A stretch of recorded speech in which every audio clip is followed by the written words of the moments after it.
बोली मोहन मुरली वाले की जय हो।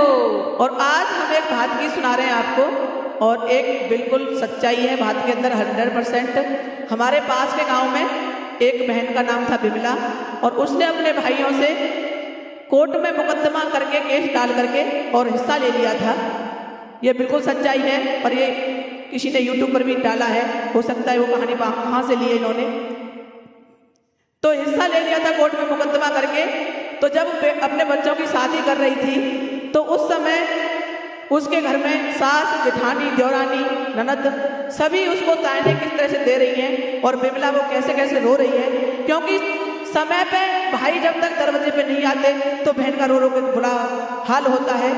तो अगर बहन चाहती है कि भाई हमारे चौक पर आए, हमें भात पहनाए, है ना, क्यों आती?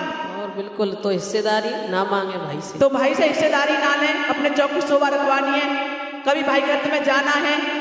और अगर ऐसे हिस्सेदारी बहन ले लेती है तो कौन से मुंह से तो भाई के घर पे जाएंगी और कौन से मुंह से भात मांगेंगी। सही बात है कि नहीं बहन जी? ना छोचक ना भात, फिर तो भाई कुछ भी नहीं है, भाई से रिश्ता ही नहीं है। तो वो भूल जाएं कि कभी उनका मायका था, क्योंकि माँ बाप होते हैं जब तक मायका होता है, उसके बाद में तो भाई और भाभी ही काम आती हैं। तो ऐसे काम ना करें। तो उस बहन ने हिस्सा ले लिया। उसकी सास कैसे ताने मार रही है इस भात गीत में सुनिए, और बिमला का कैसे बुरा हाल है रो रो करके। और उसको एहसास भी है उस टाइम पे कि मैं एहसास है। हिस्सेदारी लेती और ना आज ये दिन आता। वो इतना रो रही थी हिस्सा, जब बाद में सब पश्चाताप हुआ कि मैंने बहुत गलत किया और आज मुझे चौक सूने हैं, कोई नहीं है मुझे भात पहनाने के लिए। तो बहुत ही दर्द भरा भात है, हमारी आंखों में नम हो गई उसका जब वो वाला सीन देख करके। सुनिए और अच्छे कमेंट करना। बेमिलाया बकाए कुरो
की